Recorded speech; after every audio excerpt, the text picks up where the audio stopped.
How to fix Family Link Android TV error. So hello guys, today I'm going to talk about how to fix Family Link Android TV error. So to fix that, what you have to do is upgrade the profile to a full Google account. If you created a basic kids profile directly on the TV without an email, the authentication process often crashes. Authentication process often crashes. So what you have to do is open the Google Family Link app on your mobile device or just visit the Google Family web portal. Now, once you open your Family Link app, make sure that your child's profile is upgraded to a full account with their own Gmail address. Then use the Add a Key feature on the TV.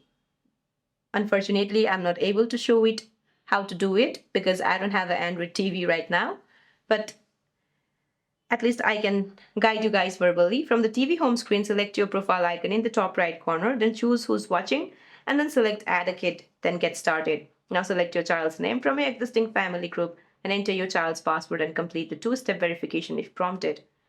So that's it for this video, guys. I hope this video is helpful. See you in my next one.